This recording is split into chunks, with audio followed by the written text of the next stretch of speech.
युवराजांची बाजू मांडणार कोणीच नाही. असा अजिबात विचार करू नका, कारण उद्या जर अशीच वेळ पडली तर आम्ही स्वतः साक्ष द्यायला पुढे मागे बघणार नाही. आबासाहेब, होय, छत्रपती म्हणून नाही तर एक बाप म्हणून दरबारासमोर उभे राहू. काळजी नसावी. बाकी हवाला आई जगदंबेवर. आबासाहेब, आपण साक्ष देणं योग्य दिसेल का? दुसरा पर्यायच नाही सुनबाई. या निवाड्याचा मुख्य मुद्दा आहे शंभूराजे आणि दिलेर खान यांच्यातली मैत्री. तो मुद्दा मात्र आपल्याला फोडून काढायचा. खरं तर आमच्यात आणि शंभूराजेतच असं ठरलं होतं की त्या शहजाद्याला फोडण्यासाठी दिलेर खानाचा पायरी म्हणून वापर करून घ्यायचा. बंद दाराआड आमच्यातली झालेली चर्चा आम्हाला आठवते आणि शंभूराजे अगदी तसेच पुढे चाललेले. पण सुनबाई, आता आम्हाला शंका येते की या डावपेचात दिलेर खान तर उजवा ठरत नाहीये ना. भोपाळगडवरची चढाई आणि आता तिकोटे अजनीकडील वाटचाल. आबासाहेब, हे सगळं दरबारात कळायला हवं. आम्ही सांगू. शंभूराजांनी मोठं धाडस केलंय. आपल्या स्वराज्यासाठी त्यांनी खूप मोठा त्याग केलाय. आम्ही सांगू. पण हीच गोष्ट जर आम्ही जाहीररित्या सांगितली तर ही खबर गडावरून पार दिलेर खानापर्यंत पोहोचणार आणि मग शंभूराजेच अडचणीत येतील.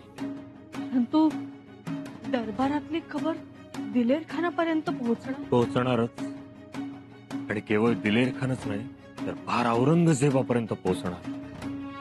म्हणूनच सुनबाई, आम्हाला जेव्हा सुरतवर छापा मारायला जायचं असतं तेव्हा आम्ही त्र्यंबकेश्वरी दर्शनास चाललो आहोत अशी फूल उठवतो.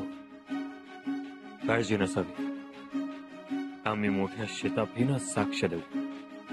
स्वराज्याच्या सिंहासनासमोर छत्रपतींची साक्ष. छत्रपतींची नाही, एका बापाची साक्ष. नको आबासाहेब,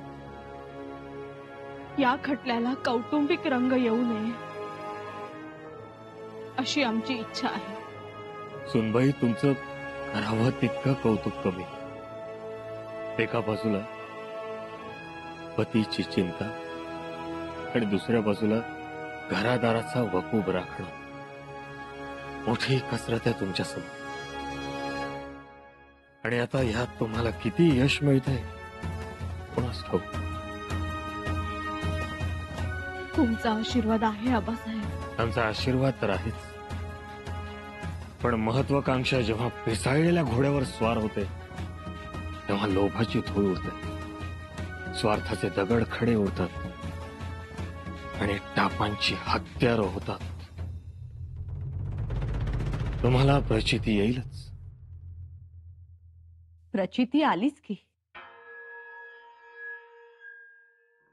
शंभूराजेंच्या महत्वाकांक्षेला थोडा लगाम घालायला हवा होता.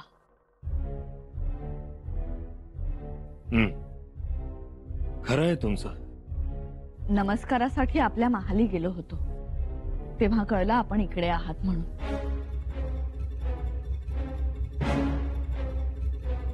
चला, दरबाराची वेळ झाली. सुनबाई,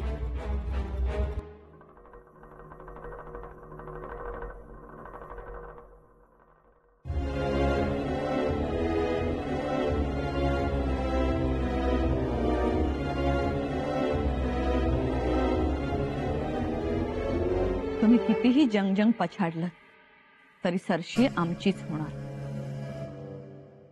माफी असावी मातोश्री, परंतु आम्हीही हार मानणाऱ्या नाही. तुमच्या प्रत्येक डावावर आमचा प्रतिडाव असेल. आम्हाला खूप आनंद वाटेल मुलगा आईकडून हरताना. आम्ही हरवणार नाही. आम्ही धडा शिकवणार. धडा कशाबद्दल? एकूणच त्यांच्या गैरवर्तणुकीबद्दल. वाचवा त्यांना. शेवटपर्यंत झुंजू आम्ही. झुंजा. तुम्हाला सदिच्छा पराभवासाठी आणि आशीर्वाद. आशीर्वाद युवराजांची मती स्थिर राहण्यासाठी.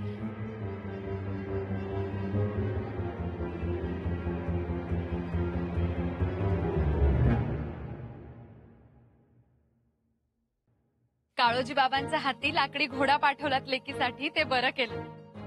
भवानी बाळ खुश होईल अगदी.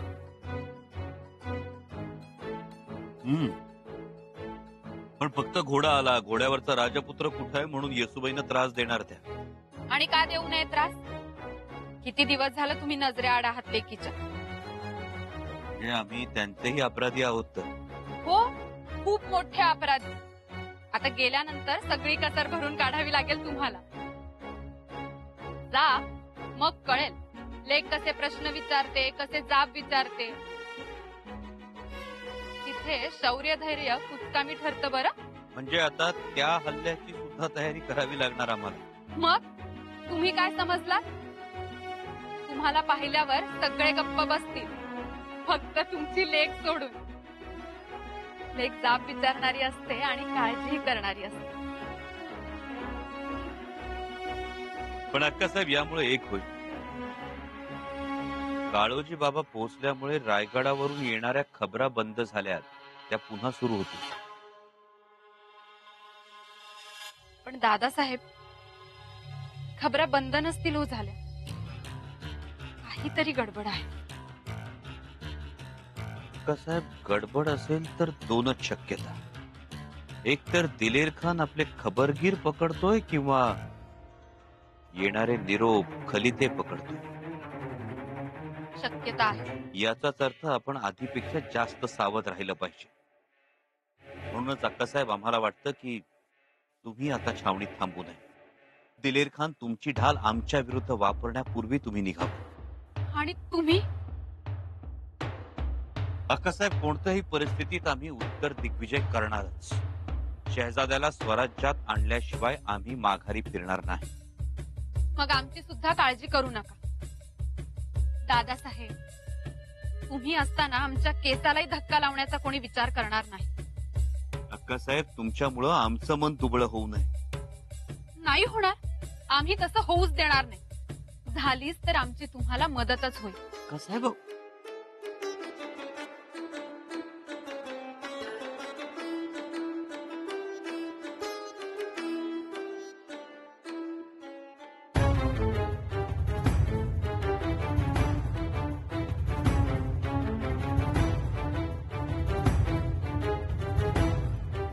पुरुषाचे कपडे? आम्ही शामियान्यात राणू म्हणून वावरतो आणि छावणीत राणोजी म्हणून फिरून येतो.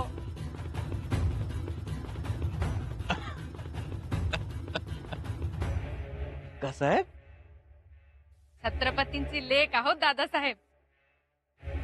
चिंता करू नका. अक्कासाहेब, 7 जन्मांची पुण्याई म्हणून तुमच्यासारखी बहीण लाभली हो आम्हाला. हुजूर. अरे आओ आओ मुल्ला आओ, तुम भी देखो. क्या बात है हुजूर, कुछ खास? खास? अरे इतनी खास है मुल्ला, सुनोगे तो नाच उठोगे. तो जल्दी बताइए खान साहब. हाँ, जरूर जरूर दिल्ली से बादशाह सलामत का संदेशा होगा. संदेशा दिल्ली से नहीं मुल्ला अहमद, रायगढ़ से है. रायगढ़ में शंभू राजे पर मुकदमा शुरू हो चुका है. मुकदमा? किस बात का? राजद्रोह का. ये तो बहुत खुशी की बात है. हाँ मुल्ला अहमद, बहुत खुशी की बात है. जिस तरह शंभू राजे अतरी तक हमारे साथ था, इसी तरह अगर स्वराज्य तक हमारे साथ आ गया तो स्वराज द्रोह का भी मुकदमा शुरू हो जाएगा उस पर. इससे तो शिवाजी राजे को गुस्सा आना चाहिए. आएगा मुल्ला अहमद, गुस्सा जरूर आएगा. तुम नहीं जानते शिवाजी राजे का स्वराज्य प्रेम. अरे स्वराज्य के लिए तो वो भगवान तक को नहीं मानता. ये तो उसकी अपनी औलाद है. खान साहब, अपनी औलाद को शिवाजी राजे सजा देगा? देगा मुल्ला अहमद, सजा जरूर देगा. और राजद्रोह की सजा है सजाए मौत. यानी टकमक टोक। टकमक टोक। मुल्ला अहमद, अब शंभू राजे के पास सिर्फ एक ही रास्ता बचता है, हमारे पीछे पीछे आने का। शंभू राजे हमारे पीछे पीछे आएगा और हम उसे बंदर की तरह नचाएंगे।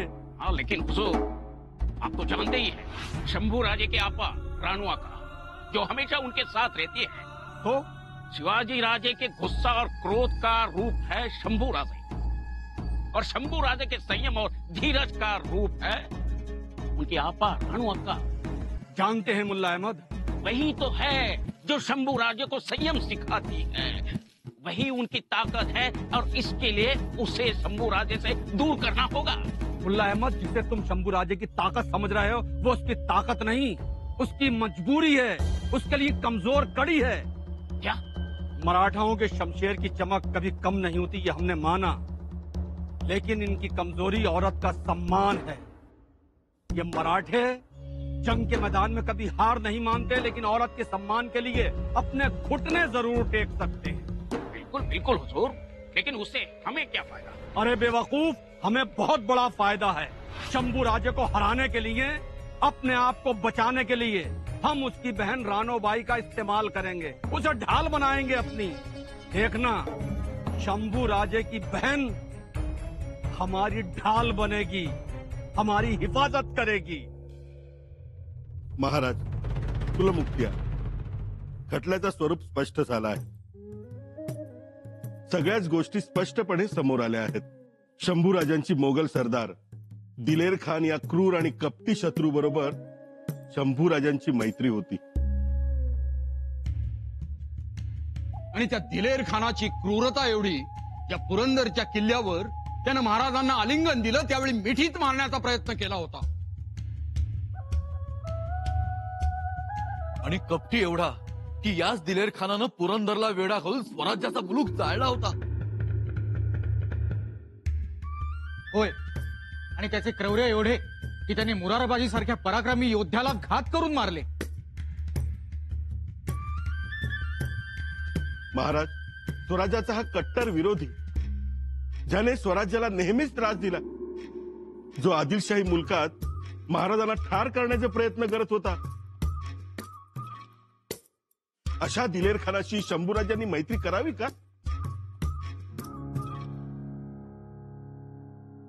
आणि मैत्री केल्यानंतर त्याच्याशीच हात मिळवणी करून स्वराज्यावर हल्ला करावा का?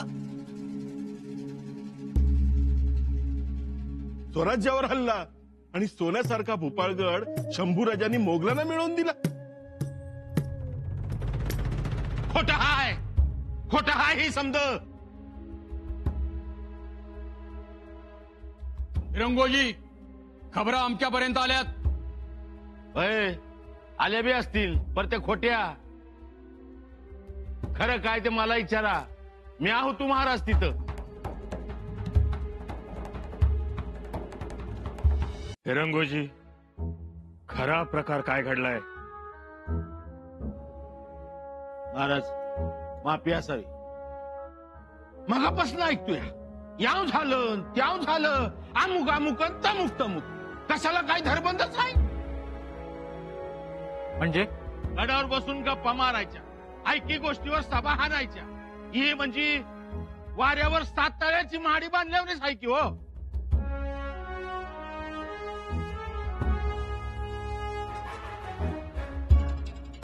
हिरंगोजी बाबा, खरी माहिती दरबारासमोर यावी. जी, युवराजाने हत्यार उचललंच नव्हतं.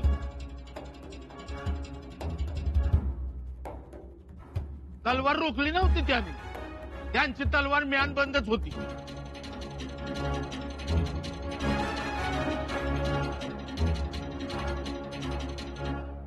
तलवार म्यानबंद होती. जी राणी साहेब, युवराजांची तलवार म्यान बंद होती. मुळात युवराज गडावर चाल करून आलंच नव्हतं. या आलं होतं, या आमच्या समजानं मदत कराय. रंगोजी, आजवरच्या तुमच्या पराक्रमाला या पराभवाचा पट्टा लागला, एवढं ध्यानात ठेवून खरं बोला. खरंच बोलतो या मेया. का आपल्या अन्नदात्यांचे पुत्र आहेत म्हणून त्यांची खोटी भलावण करताय? महाराजांनी आमासनी खोटी भलावण करा असं कवा सांगितलं नाही आणि आम्ही ती कवा करणार बी नाही. फिरंगोजी बाबा, जबाबदार किल्लेदार आहात, जबाबदारीनं बोला. जबाबदारीनेच बोलतोय. एक शब्द मी खोटं बोलणार नाही म्या. आणि म्या म्हणतो जरूर काय आहे. शंभूराज तलवार उंचावत आला असतं तर त्यांच्यावर तोफाचा गोळा डागाया ह्या फिरंगोजीने माग पुढे बघितलं नसतं. पण महाराज, शंभूराज गडावर आलं ते 1000 मावळ्याचा जीव वाचवण्यासाठी. नाहीतर त्या दिलेर खानाने एका बाजूला तट भाजून काढला होता आणि दुसऱ्या बाजूला तटाला सुरुंग लावलं होतं. भुपळगडाच्या पायथ्याशी 10-15 हजाराची फौज गोळा केली होती. अरे आम्ही लढत लढत मेलो बी असतो, मरणाला भेणारी अवलाद नवा आमची. पर गडावर जमलेला रयतेचं काय, पाया बापड्यांचं लेकरं बाळाचं काय करायचं होतं सांगा. शिवाय महाराजांचा हाही विचार होता की गड गेला तरी चालेल, पण माणसं जिवंत राहायला पाहिजे. होय, महाराजाचं पत्र आमासनी मिळालं होतं. शंभूराज गडावर आलं, त्याने आम्हाला मायेनं पोटाशी धरलं.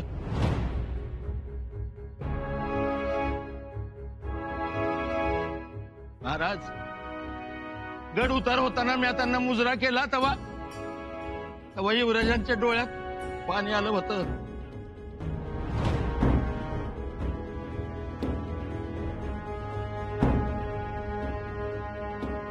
महाराज, ही भूपाळगडाची कहाणी वाटत नाही. ही कोण्या एका आटपाट नगराची कहाणी वाटते.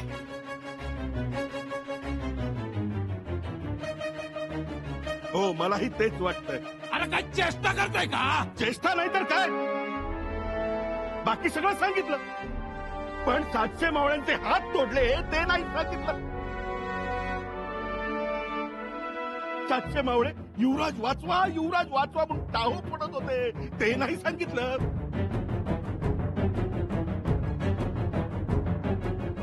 केवढा अन्याय झाला. मावळ्यांच्या रक्ताने भानोबाचा डोंगर लाल झाला. त्यांच्या घाया किंकाळ्या नाही ऐकू आल्या. तेव्हा गडावर युवराज हजर होते, त्यांनी का नाही तलवार सरसावली? बोला ना.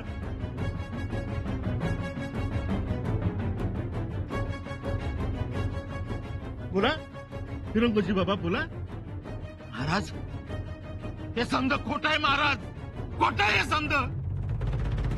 हे खोटं नाही, तुम्हाला हे माहित नाही. होय फिरंगोजी बाबा, तुमच्या माघारी हे सगळं घडलंय. काय घडलं, कसं घडलं हे तुम्हाला ऐकायचंय?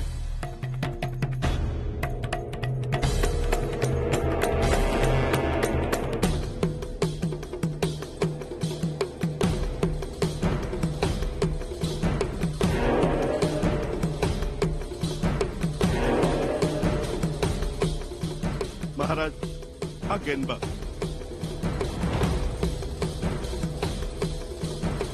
भूपाळगडावर हात तोडण्याची घटना घडली तेव्हा प्रत्यक्ष हजर होता. बोल बाबा, काय काय घडलं? महाराज, युवराजनी 700 मावळ्यांचा एक हात एक पाय तोडायचा आदेश दिलेर खानाने दिला तेव्हा शंभूराजे तिथंच होते.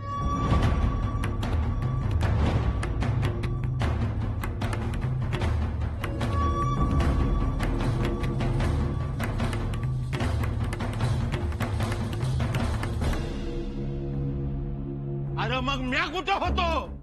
तुम्ही गड उतरून खाली गेले तेव्हा घडली ही घटना.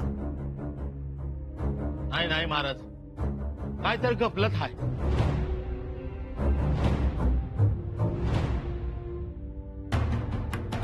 हे हाल केलं बघा मावळ्यांचं. पकडून ठेवलेलं मावळं एका दोरीनं उभं केलं होतं. एक मोठा लाकडाचा उंडका बी ठेवला होता. त्यावर मावळ्यांशी पाडून त्यावर त्यांचे हात धरत होते आणि मग धारदार कोयत्याने हात छाटत होते.